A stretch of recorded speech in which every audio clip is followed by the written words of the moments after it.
Christmas. It's a strange time of year, and in the Western world, or the Western idea, there's a Muslim idea, a Buddhist idea. So what can unite us all? The feeling that without religion, there is the same for all of us. With the story, Western story of Christmas, perhaps we could lift it out of its received traditional reality and look at it another way. You have the story of the three kings. I suppose different kinds of thinking,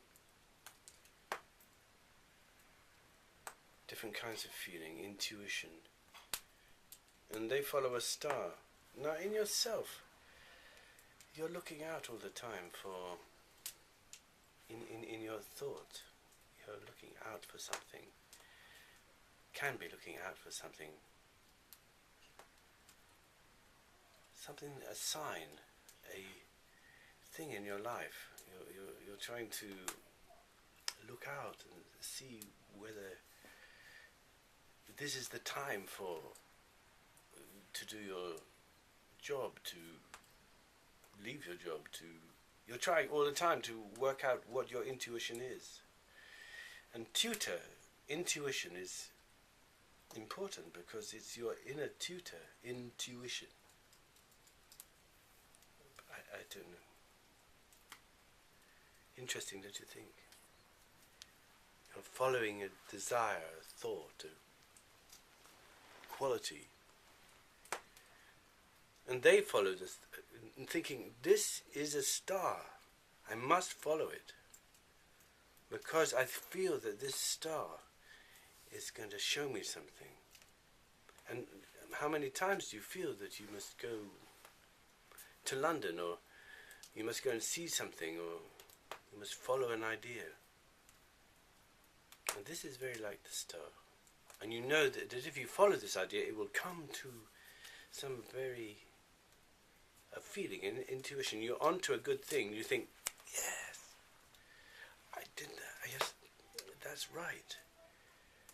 But what happens is that, these three kings,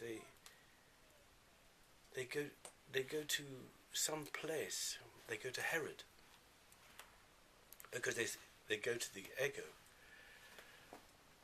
the sort of it's the feeling in you that's dominant, the most dominant part of yourself. And you know that the most dominant part of yourself is very loath to feel that there is a better thing than the person that you are. You feel you have learnt everything, you have all the riches, you are in control. It's hard if someone comes along and says to you, but there's something else. And you have your heart like this, and deep in your heart you have a thing called the heart of hearts. And in the heart of hearts, you know something is brewing.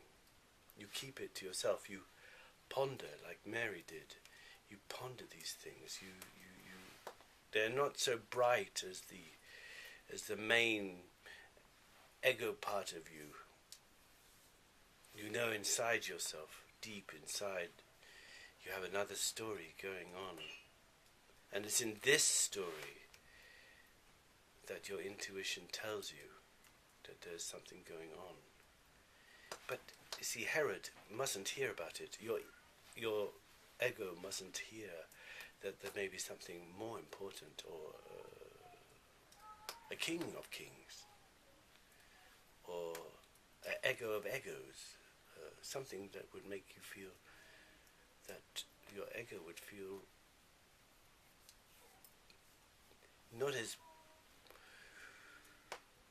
strong as it would like, and become defensive. And see, when the heart gets to know, when this part of the heart gets to know about something, it becomes jealous and it becomes reckless and ambitious, and we know these feelings in ourselves, and we do anything to win our place. But knowing really in our heart of hearts, it's not something that we must listen. The most important thing, to listen.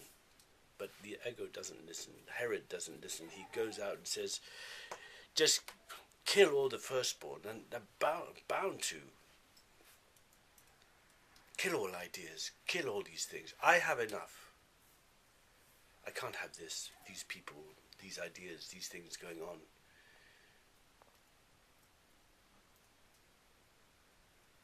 Killing the firstborn nearly kills, or it appears that it nearly kills the intuition. But you see, the higher self, the higher thinking, it warns. See, there's much in us that's like Herod. So the story has to slip by, the real story has to slip by in the quiet of the night, in the silence of the night. And the true thought has to leave all the jurisdiction of the ego and run to some place like Egypt, because it's out of reach, and there it learns and starts to become itself, and the ego dies. Herod dies with all his pomp, but the real story in ourselves is far more quiet, silent, stirring, moving in ourselves. And this light, this human light, human means light bearer. And it's this light that is intuitive and strong and warm and grows and is love itself. So the story is about ourselves in our body. And the story hopes to fall into us. And the star is our intuition, our knowledge, our knowing, our deep quality of understanding. And the child in the womb can be a physical child, but it's an immaculate conception, which means that it's of directness, and it grows of directness, of warmth, of knowing, into the deepest part of ourself, which is down here.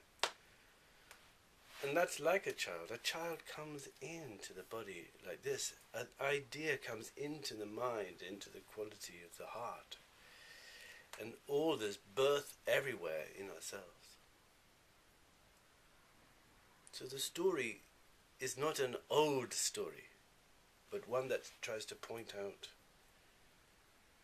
that we're involved all the time with ideas and feelings and warmth and intuition and directness, and it needs to wake us up, wake us up into this understanding. Understanding means understand, to support those feelings and qualities of intuition that lie deep in us, that may be obscured by our own ego and our own thoughts.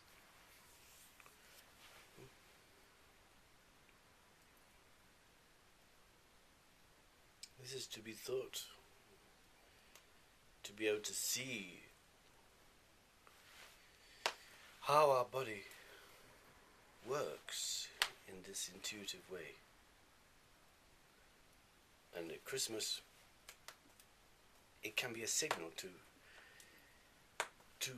look at ourselves again, to find the new intuition, the tutor in ourselves, the higher aspirations that us as humanity can move into, not to be pulled too much down, but to balance ourselves. Our legs are like the seat of our will, where we are pulled and moved, and how we fly, and how thought are like angels.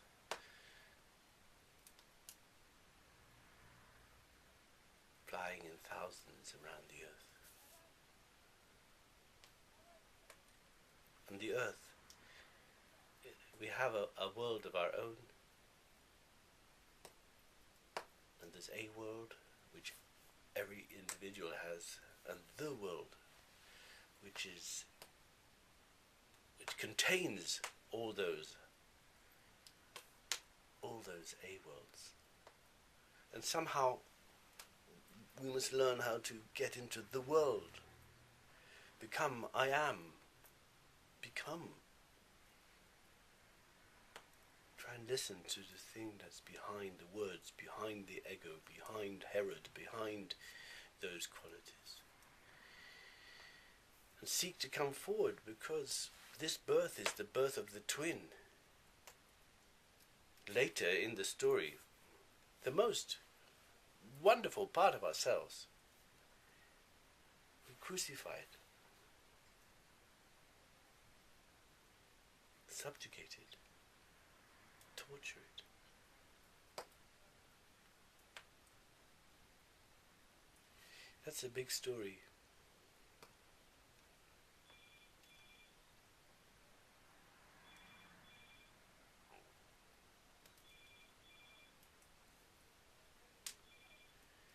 How is it that we will wake up? I will wake up.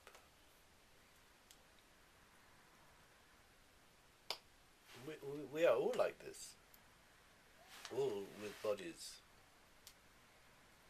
All with this instruction.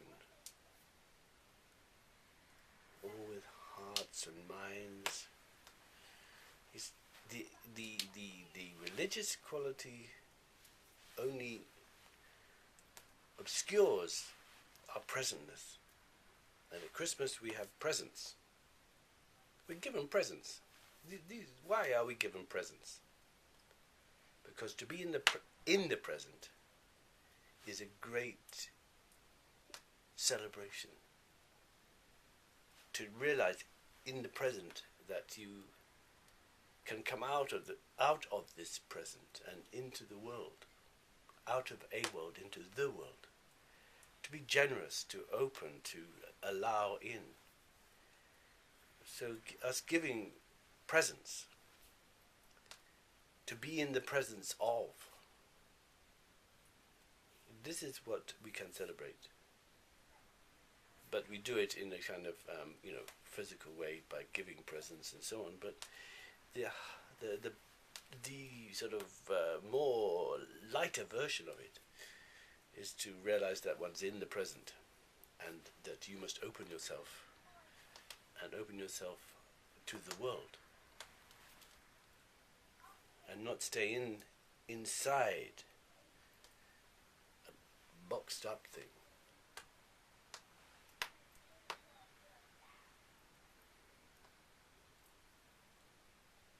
Open and allow things in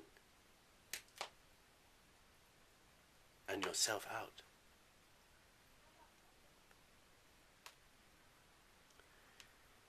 I'm trying to do this, and one can begin every day doing this. Good luck.